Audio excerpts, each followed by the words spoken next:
Welcome back to ChronoGlobe. Today we're heading to the Caribbean, to an island that feels like a time capsule, yet beats with modern energy. Cuba, the land of salsa, cigars, revolutions, and resilience. But beyond the music and beaches lies a history full of drama, pride, and cultural richness. So buckle up, because the story of Cuba is like no other.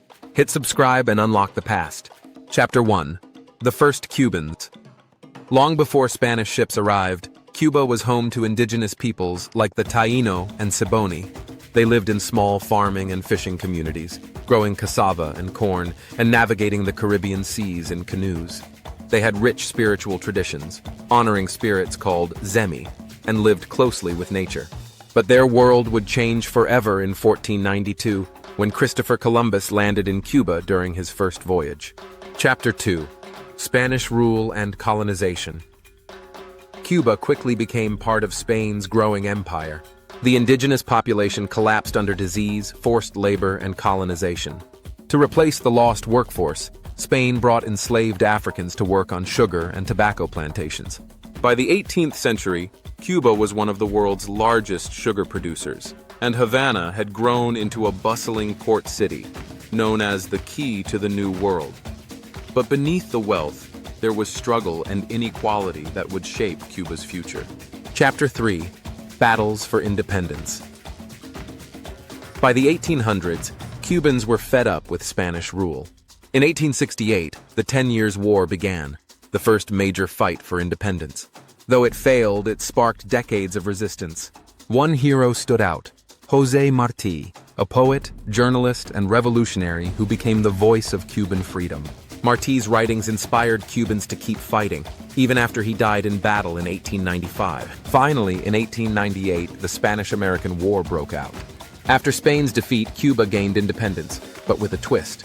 The United States stepped in, and for years it had huge influence over Cuban politics and economy. Chapter 4. Cuba in the 20th century. The early 1900s were a time of contrasts. Cuba was technically independent, but U.S. businesses dominated its sugar, tobacco, and tourism industries. Havana became a glamorous playground for wealthy Americans, with casinos, nightclubs, and jazz filling the streets. But not everyone was celebrating. Poverty and corruption left many Cubans behind. And in 1952, when military leader Fulgencio Batista seized power, things got even worse. Chapter 5. The Cuban Revolution. Enter Fidel Castro. In 1953, Castro and a small group attacked the Moncada barracks, a failed mission, but the beginning of something bigger. Castro, along with Che Guevara and others, launched a guerrilla war from the mountains. By 1959, Batista fled, and Castro's revolutionaries marched into Havana victorious. The revolution promised land reform, education, and health care for all. And while many Cubans embraced these changes, others, especially the wealthy, fled to the United States. Chapter 6. The Cold War and Isolation. Cuba's revolution quickly collided with global politics.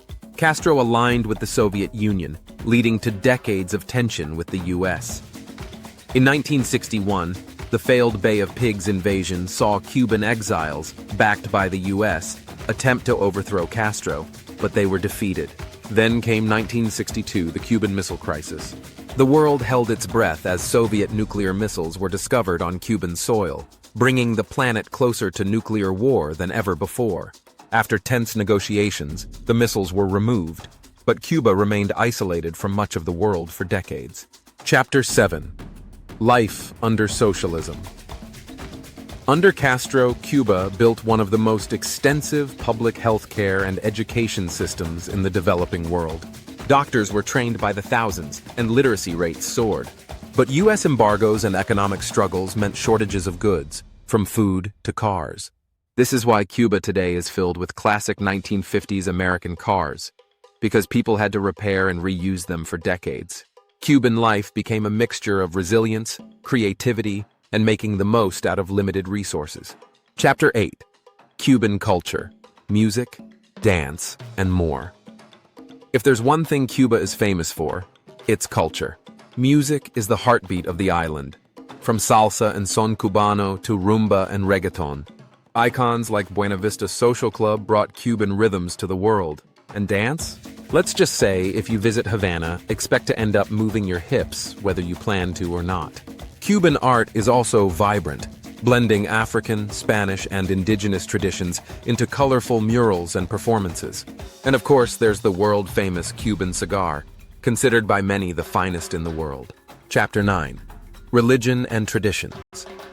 Cuba is officially secular, but religion plays a big role in daily life.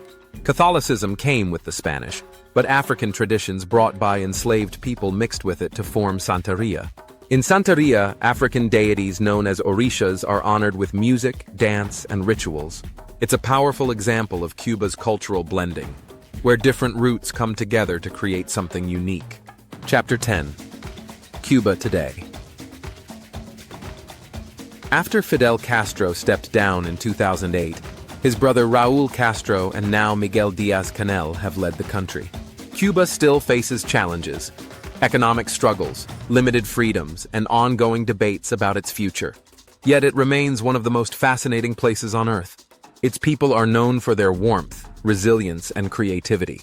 Its culture continues to inspire the world. Cuba's story is one of survival, struggle, and soul. From indigenous beginnings to colonial rule, from revolution to resilience, this island has always stood tall against the odds. And through it all, music plays, people dance, and Cuba remains unforgettable.